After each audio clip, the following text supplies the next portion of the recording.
Ajá. Como adaptación. Ajá. Sí.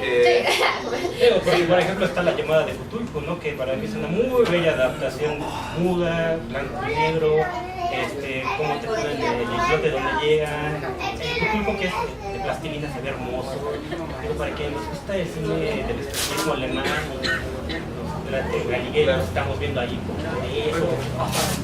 Es que, no sé, el asunto ahí es el fetiche del fan de Lovecraft de querer ver plasmada lo que él buscaba en otros derroteros. O sea, estos cuentos en torno a Lovecraft, que digas las películas, los cómics, los videojuegos y todo esto, es más bien la explicación de querer ver lo que nosotros habíamos encontrado en las páginas en otros lados. Y mencionaba la película de La Cosa por una situación bien particular desde el nombre. Una cosa. El guionista fue el ser humano más inteligente del mundo cuando dijo esto se va a llamar La Cosa. Y se va a llamar La Cosa porque es algo de lo cual no podemos hablar. Es una cosa, literalmente es una cosa. Quien la recuerde es esta plastilina rosa que comienza a absorber personas. Es una cosa, o sea, ni siquiera es algo que podamos catalogar. Creo que es la única vez que yo vi a Lovecraft en el cine y con un cuento que ni siquiera él llegó a pensar. Me hubiera gustado que Lovecraft hubiera hecho la narrativa de La Cosa porque tiene todos los elementos que él le gustaban, ¿no? Por ejemplo, él ha reconocido en muchas ocasiones que su obra favorita fue En las montañas de la locura. El color que cayó del cielo.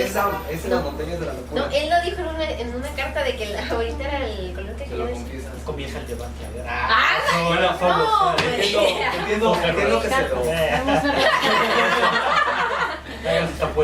Entiendo que se lo confiesa Sonia. Él juzga que Las montañas de la locura es el cuento más acabado, en tanto que tiene todos los elementos que él buscaba. El primero es que se desarrolla en la Antártida, un lugar completamente inhóspito, que resulta completamente ajeno a nosotros. La Antártida es lo más ajeno a nosotros que puede haber. Pensar que allá se desarrolla una especie que está en conflicto y ese conflicto es más grande que nosotros es como otro punto que le pongo como mucho a favor, a pesar de que me encanta la obra que mencionaste, pero no sé, creo que el gran antecedente de Las Cosas, menos de la película, es La locura sí estaba es completamente en Las montañas de la locura. Otra cosa que comentabas y me fascina es este asunto de los versos que siempre se desarrollan en torno a Lovecraft. Siempre son cosas que nosotros no podemos pronunciar y creo que fue como su gran acierto para marcar una diferencia. En alguna ocasión Brenda me lo llegó a explicar muy bien y era que el asunto no tenía que ver con poder pronunciarlo, sino con el canto que surgía. Era como una cosa muy lírica. El verso que se componía en torno a Lovecraft era no cómo se escribía, sino cómo es que se articulaba. En La llamada de Cthulhu se hace evidente. Recuerdo un pasaje de buenas a primeras donde el sobrino del profesor, a través de los escritos que encuentra, hace notar que estas personas pronunciaban unas cosas que nadie entendía. Siempre se habla de un horror indescriptible justo en virtud de esto. En virtud de que ni siquiera el lenguaje que nosotros tenemos con eso otro es un lenguaje al que nosotros accedemos. En realidad terminamos siendo unos siervos para ellos. Justo desde ahí se empieza a marcar como los primeros derroteros para pensar que hay una realidad más allá de nosotros, una realidad que está enfrente y más allá de nosotros que no podemos dominar. Bueno, lo que pasa es que cuando comentas sobre la pronunciación, no podría. Sí. Para mí ese es punto, y siempre me gustó de Lovecraft, que fue el meollo, más que decir que son extraterrestres o que viven abajo del agua, es lo que te da, le da la personalidad a ese. Entonces dices, no, o sea, sí están, son otro rollo, pero están, no sabes cómo están, genera esa, arriesgándome a decirlo así, le da esa como personalidad a toda la gama de personajes que salen. Claro. Sí.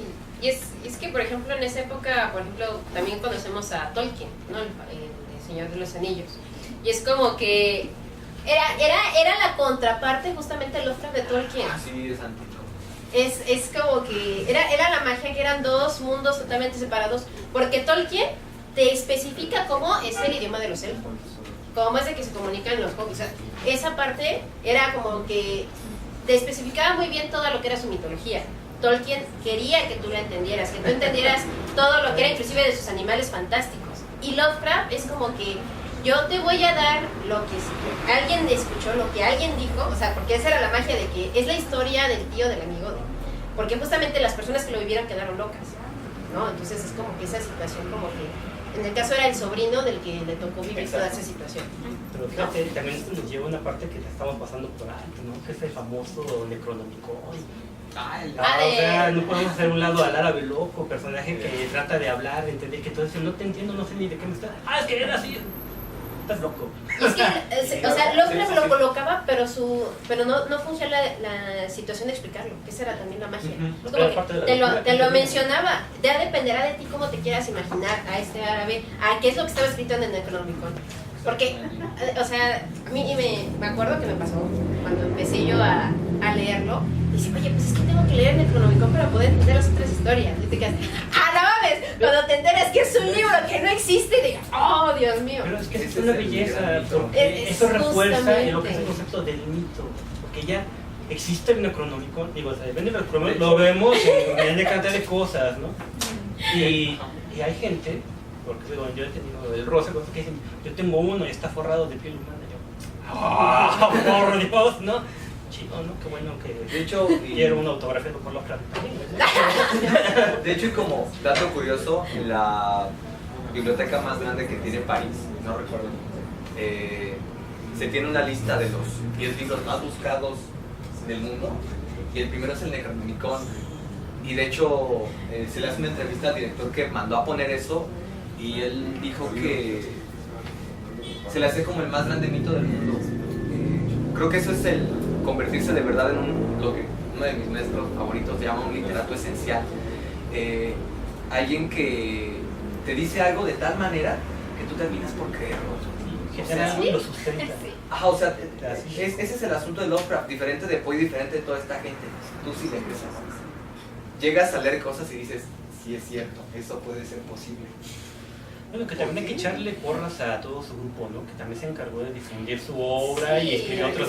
Digo, ahí surgen los mitos de Lovecraft, ya no de su cultura, los mitos de Lovecraft, ¿no? Se encargaron de decir, no, que hay cartas donde dicen, yo poseo el libro y hoy se lo pasé a tal personaje que ya tiene el grado tal y otro mandato. No existía. Exacto. Pero eso funcionaba para que la gente que viera el magazine, el morbo. Exacto. Sí, ese es el asunto.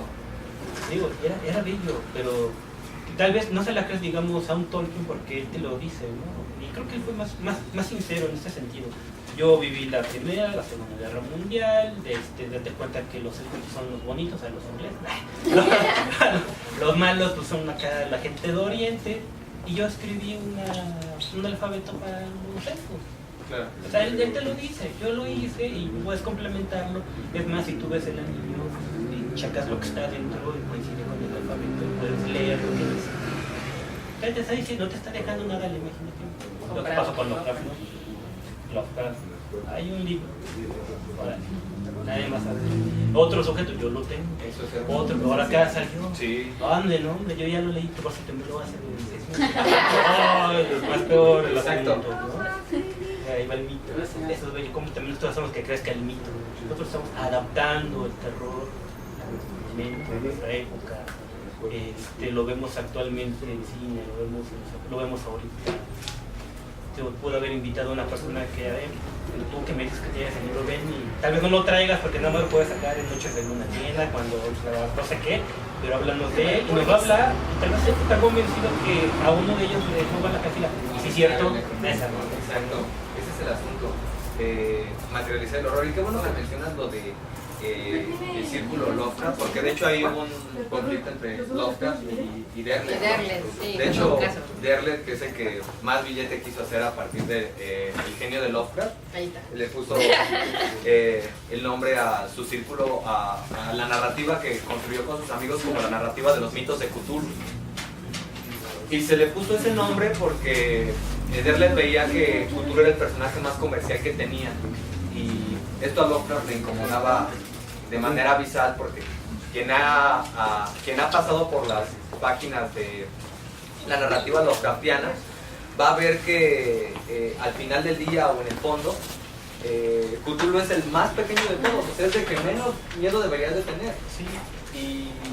Y de hecho Derlet vio ahí una posibilidad comercial para comenzar a articular otra obra. De hecho,